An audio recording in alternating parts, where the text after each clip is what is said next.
हम चाहते हैं कि प्रथम और आराध्या एक पवित्र जोड़े के रूप में माता रानी का आशीर्वाद लें। भले ही अभी तक उनका रिश्ता नाम का मोहताज है, लेकिन दिलों का बंधन बहुत गहरा है। मंदिर की घंटियों और भजनों के बीच आराध्या के साथ खड़ी होकर कहती है कि माता रानी, हम पति पत्नी तो नहीं हैं, लेकिन एक दूसरे से सच्चा प्यार करते हैं और आपकी शरण में आए हैं। कृपया हमें आशीर्वाद दीजिए। तभी पंडित जी मुस्कुराते हुए आशीर्वाद देते हैं कि अगले वर्ष तुम दोनों का मिलन निश्चित है। वहीं दूर खड़ी निहारिका ये सब देख जल उठती है और मन ही मन कसम खाती है कि इस रिश्ते को कभी पूरा नहीं होने देगी। उधर प्रथम आराध्या की आंखों में आंसू देखकर उसका हाथ थाम लेता है और भरोसा दिलाता है कि चाहे कितनी भी मुश्किलें आएं, वो हमेशा उसके साथ खड़ा रहेगा। लेकिन किस्मत को कुछ और ही मंजूर होता है। जैसे ही दोनों मंदिर से बाहर निकलते हैं, तभी एक रहस्यमयी कॉल प्रथम के फोन पर आती है, जिसमें उसे तुरंत शहर छोड़कर जाने के लिए कहा जाता है। मजबूरी में वो बिना कुछ बताए निकल जाता है और आराध्या को सिर्फ एक अधूरी सी बात और इंतजार छोड़ जाता है।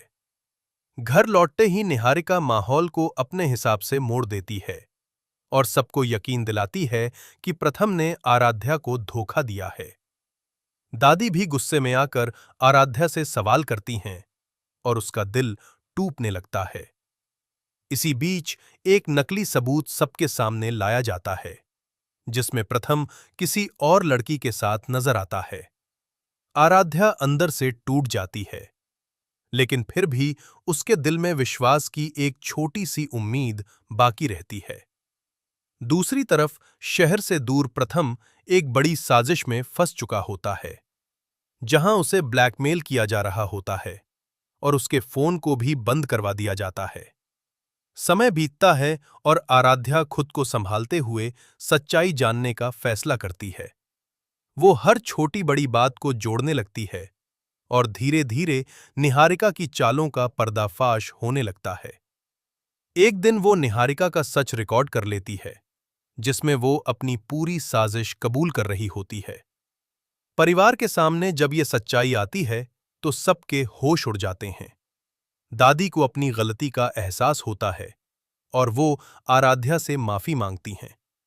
तभी अचानक दरवाजा खुलता है और प्रथम वापस लौटता है, कमजोर और घायल लेकिन सच्चाई के साथ।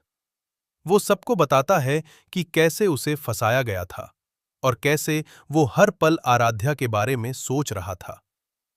दोनों की आंखों में आंसू आ जाते हैं और एक दूसरे को गले लगा लेते हैं।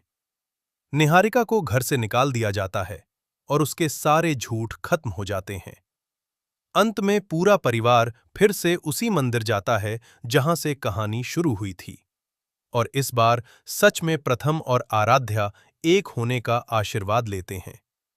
दादी खुशी खुशी कहती हैं कि अब कोई भी ताकत तुम दोनों को अलग नहीं कर सकती, और माता रानी के आशीर्वाद से अगले साल तुम दोनों पति पत्नी बनोगे। कहानी इस संदेश के साथ खत्म होती है कि सच्चा प्यार कभी हारता नहीं, बस वक्त की परीक्षा से गुजरता है और अंत में जीत उसी की होती है।